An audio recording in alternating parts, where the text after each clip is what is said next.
Cockroach मोटी आया। Social media ते काकरोच जनता पार्टी मोदी जी भारतीय जनता पार्टी के पुठिते छॾे ॾिनो, जंहिंखां पोइ संदन अकाउंट बंदि कयो वियो। पर कहाणी सिर्फ़ हिकु सोशल मीडिया अकाउंट जी न आहे।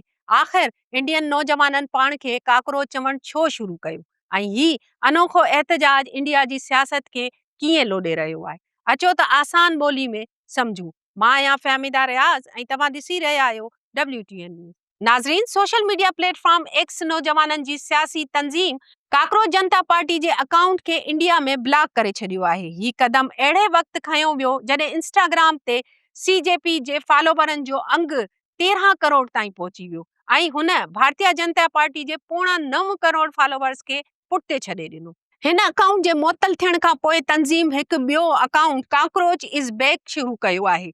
नाज़रीन, काकरोचनि जी कहाणी उन वक़्तु शुरू थी जॾहिं सुप्रीम कोर्ट जे जज जस्टिस सूर्यकांत बेरोज़गार नौजवाननि खे काकरोच ऐं पैरासाइट चयो हो।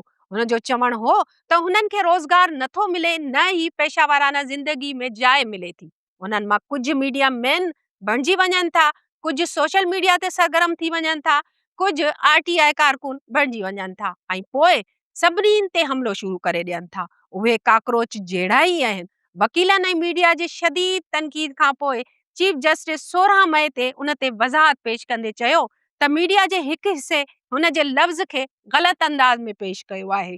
दरअसल संदसि ॻाल्हि उन्हनि माण्हुनि बाबति हुई जेकी जाली ऐं फर्ज़ी डिग्रियुनि ज़रिए वकालत जहिड़ो पेशाउनि में दाख़िल थी रहिया आहिनि। अहिड़ा माण्हू मीडिया, सोशल मीडिया ऐं ॿियनि मोज़िज़ पेशनि में बि दाख़िल थी चुका आहिनि। हिन लिहाज़ खां उहे पैरासाइट जहिड़ा आहिनि। जस्टिस सूर्यकांत, जेको इंडियन सुप्रीम कोर्ट जो चीफ जस्टिस बि आहे, उन जे बयान खां पोइ सोशल मीडिया ते हिकु मुहिम काकरोच जनता पार्टी जे नाले सां शुरू थी वई। इंटरनेट ते हिन तंज़ीम जे नाले सां हिकु वेबसाइट बि ठही चुकी आहे ऐं इंस्टाग्राम, ट्विटर ते अकाउंट ठही विया आहिनि। माण्हुनि पाण खे कारकुन तौरु रजिस्टर कराइण बि शुरू करे छॾियो। काकरोच जनता पार्टी जी वेबसाइट ते उन जे बानी ऐं कन्वीनियर जे मालूमात ॾिनी वई आहे। उन्हनि जो नालो अभिजीत दीपके आहे।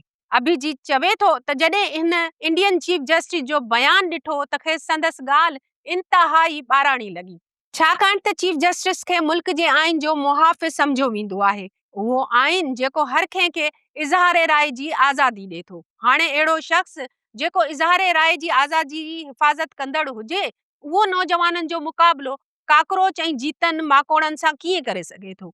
इन ई ॻाल्हि ते खेसि शदीद कावड़ आई ऐं हुन एक्स जो सहारो वरितो ऐं हिन मामले ते पंहिंजी राय जो इज़हार ज़ोराइते अंदाज़ में कयो। अभिजीत एक्स ते सवाल कयो त जेकॾहिं सभई काकरोच गॾु थी वञनि त छा थींदो।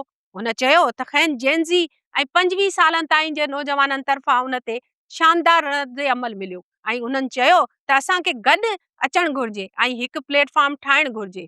उन्हनि खां पोइ हुननि उहो सोचियो त खेनि ऑनलाइन हिकु पैरोडी पार्टी ठाहिणु घुर्जे जंहिंजो नालो काकरोच जनता पार्टी हुजे। काकरोच पार्टी में शमूलियत लाइ अहलियत छा हूंदी?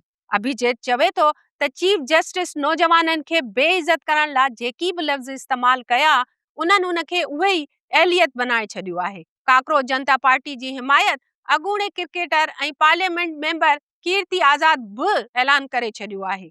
अहिड़ी रीति ॿियनि बि केतिरनि ई शख़्सियतनि हिमायत कई। अभिजीत चवे थो त नौजवाननि जे अंदरि केतिरनि ई सालनि खां जेकी मायूसी ऐं कावड़ पलिजी रही हुई, उहा ई एतिरी वॾी रद्द अमल जो सबबु बणी। हुकूमत जी नाकामियुनि जे करे नौजवान बेरोज़गार आहिनि ऐं उन्हनि खे हिकु प्लेटफॉर्म मिलियो आहे जिते हू पंहिंजी मायूसी ऐं कावड़ कढी सघनि। अभिजीत दीपके पूना मां ग्रेजुएशन कई। हू आम आदमी पार्टी सां गॾु बि कमु करे चुको आहे। बांग्लादेश, नेपाल ऐं श्रीलंका में जेनज़ी तरफ़ां हलायल तहरीकुनि दुनिया में 6 सुर्ख़ियुनि में जाइ ठाही।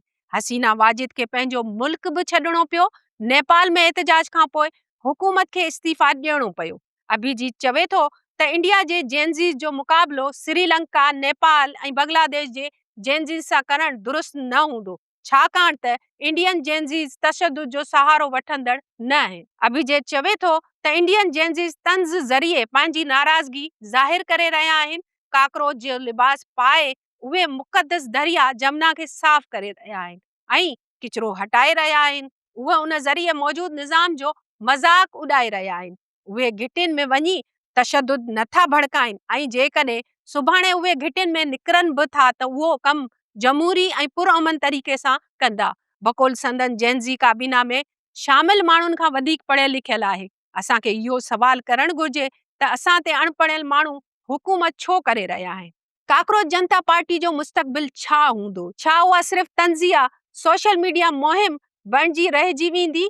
अभिजीत चवे थो त ही त सिर्फ़ शुरूआत आहे। सुभाणे वधीक नौजवान तंज़ीमूं साम्हूं ईंदियूं। नौजवान मौजूदा सियासी निज़ाम खां तंग अची चुको आहे। ईंदड़ कुझु सालनि में तव्हां ॾिसंदव त नौजवान तब्दीली जो मुतालबो कंदा, छाकाणि त गुज़िरियल 10 खां 12 सालनि में नौजवान हिंदू मुस्लिम जे बयानीअ खां सवाइ कुझु बि न ॿुधो आहे। अभिजीत हिन वक़्तु अमरीका में ज़ेरे तालीम आहे। हुन जो चवणु आहे त हुन गुज़िरियल हफ़्ते ई पंहिंजी ग्रेजुएशन मुकमल कई ऐं हू वापसि अची हिन तहरीक खे अॻिते वधाईंदा। नाज़रीन, इंडिया जी आबादी 1.5 अरब जे वेझो पहुची चुकी आहे, जंहिं मां 65% आबादी 35 सालनि खां घटि उमिरि नौजवाननि ते मुश्तमिल आहे।